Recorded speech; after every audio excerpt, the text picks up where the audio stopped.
Hello everybody, I'm Andrew Petts, a Reactor Physicist with EDF Energy. Today I'm going to talk to you about my career path, the things I did at A level and at undergraduate university, and how the things I learnt during those periods are helping me perform the role I'm in currently. Hopefully you'll see that some of the things that you're learning about in your A levels with regards to nuclear physics have a practical sort of application, and they're not just sort of theoretical concepts without any particular use. So, how do we apply physics within the nuclear industry?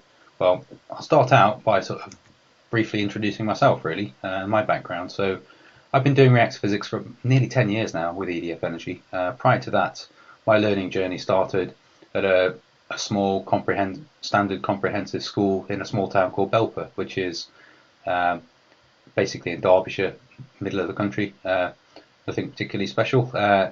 I did physics there, maths and further maths, so not very diverse, but there were subjects I really enjoyed.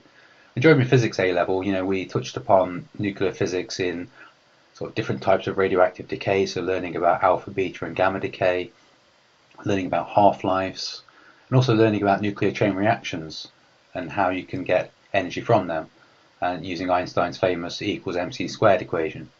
So those fundamental principles which were covered at A level I still use today actually in my job, and so they're very important. And you'll see that later. After my A levels, I went on to university. Now, from a very early age, I was very interested in space, in how stars worked, how galaxies worked, and that kind of thing. So I knew I wanted to do something like astrophysics. I ended up studying for an MPhil in astrophysics at Liverpool, and that was brilliant. I really, really enjoyed that. Liverpool was a great city, really good nightlife, good music scene. Fantastic people, really good lecturers.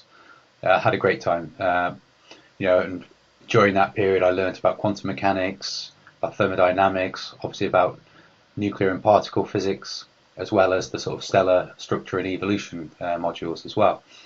And it became clear as I was studying that if I really wanted to understand how stars work, stellar evolution, I need to study nuclear physics, because fundamentally stars are governed by nuclear reactions and fundamental nuclear physics. So I went on to do a PhD in nuclear physics, again at Liverpool, and again had a brilliant time, learned a massive amount, gained a really detailed understanding of gamma ray spectroscopy, which I still use today, and it's still massively important for my role. You can see in the picture in the middle there, a younger me, standing behind what looks like a bunch of wires, but it's actually an experiment at a facility called Isolde at CERN, where I was doing my my experiments to get me data to support my PhD. So I got to travel, got to sort of really understand physics, and also learn how to apply the scientific method in great detail, which is again massively important in my industry.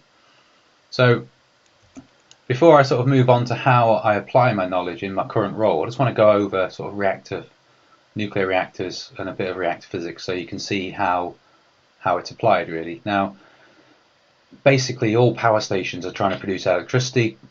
A lot of stations do that by sort of burning gas or coal to effectively produce steam, which then spins a turbine. Now, we obviously don't burn gas or coal at our power station, but we still want to produce steam out of water to spin a turbine, so we need a heat source. Now, our heat source is based on nuclear physics, really. So what we do is we have uranium fuel. A neutron comes in, hits the uranium atom, splits it up, and usually into two bits, and then some more neutrons fly off. They hit another uranium atom, that splits, produces lots of heat, a few more neutrons, which then hit another uranium atom, and that sets up what we call a chain reaction. Now, the difference in mass between the constituents, so the things it splits up into, and the parent nucleus, the original nucleus, is tiny. There's a tiny difference in mass, and we use Einstein's equation, E equals mc squared, that gives us an energy basically. So that mass is converted into pure energy in the form of heat and radiation, and it's that energy source, that E equals mc squared bit, that we're exploiting to get heat to produce steam and spin the turbine and get our electricity out. So that sort of theoretical concept of E equals mc squared is actually being applied here in the physics of the reactor design. So that's what we're doing. What do we get out of it? Well, at Hartlepool Power Station is the station I work at. It's got two nuclear reactors, each producing about 600 megawatts of electricity. Now, in total, that's enough to power about 1.5 million homes. So, a lot of energy, a lot of electricity is being produced there. And you can see as well that in the other picture there's a group of us standing on a black circle. Now, that black circle is actually the top of the reactor. So you can see we're not really wearing normal clothes, but we're wearing a hard hat and some overalls. Nothing particularly special about those. Pretty standard in any industrial setting. And the reason why we can stand on top of the nuclear reactors at Hartlepool is because it's such a low radiation environment. You'd actually get more radiation if you stood in Cornwall somewhere in Cornwall than you would on top of one of our reactors. So next to no dose really. And the reason for that is, again, we're sort of utilising one of the principles that we learnt about at A level, really, shielding. So radiation, either alpha, beta or gamma ray, can be stopped before it becomes harmful by interacting with somebody using various different materials. So for instance, gamma rays are shielded by either lead or concrete generally. Your beta particles can be shielded by some plastic or some paper in some instances with alpha thingies as well. So by understanding the sort of how radiation interacts with matter, with stuff, we can design a system that is safe enough for people to sort of generally work in. So again, we're using those principles to keep people safe, which is good. So what do? As a reactor physicist, I have two primary bits to my job really. One is to model the nuclear reactor, to understand what it's doing, what it's going to do, and also recommend any sort of changes to operational parameters to make sure, one, it is running safely, and secondly, it's running efficiently so it can produce the maximum amount of electricity it can. To do that, I sort of model the reactor using various reactor physics codes like Panther, Monk, MC Bend. They're all sort of silly names really, but you'll find that in most physics areas. I also sort of assess whether it's safe for somebody to go into a certain area as well. So again, I use the principles of the different types of radiation and shielding and how the amount of radioactive decay that's taken place affect when somebody could enter an environment. So straight away, you can see from the bottom one, initially you have lots of sort of radioactive components, but over time they decay away and it becomes safer and safer. And so knowing when it's safe to allow somebody into an area based on the sort of decay of fission products is something I advise on as a physicist. So there's some of the things that I do. Another thing I get involved in is sort of research and development. So I develop radiation detection equipment for the power station. So one of the things that I've been involved in is designing and building a system that can monitor the radiation within the reactor core itself. And to do that, we basically take laboratory equipment and analyze the gas inside the reactor and look for activities of fission products. And I was given a substantial chunk of money to do that. It was about £250,000, and we spent and designed a radiation detection system, which was very good.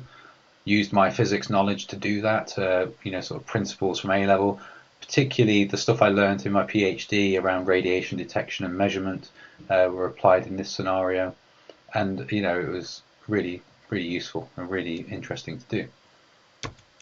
So that's the kind of thing that I get involved in, and the type of physics that I sort of employ on a day-to-day basis. So hopefully you will have seen that some of the things you're learning about at A level, your radioactive decays, half-lives of things, chain reactions being set up, your E equals mc squared, they're all being utilised in the nuclear industry, and so they all have an application. So knowledge of them can be really powerful. If you're interested in sort of learning more about the nuclear industry, we do tours at Hartlepool Power Station, and all the other sort of EDF energy power stations do these tours. So you can come and visit us. We can take you around the facility. You can see how a working power station works. Really interesting. We get lots of visitors of all ages, as sort of the young as seen 5 and 6 year olds wandering around to OAPs, So we get a big mix, and obviously A-level students we get in, university students we get in for tours and that kind of stuff. We also run mentoring programs for local sixth forms. So if you happen to be in the sort of northeast, you could be mentored by one of our engineers. And following on from your sort of studies, we run a graduate scheme as well. So after university, if you're interested in the nuclear industry, you could apply for our graduate scheme where you'd get trained in various sort of aspects and you'd see different power stations. Or if you're a bit more practical minded, we run apprenticeship schemes as well, where you can actually physically do maintenance or operations and that kind of thing without needing to go to university. You can apply your A-levels or your GCSEs and go on to an apprenticeship scheme as well with us. So hopefully that was useful, and thank you very much for listening.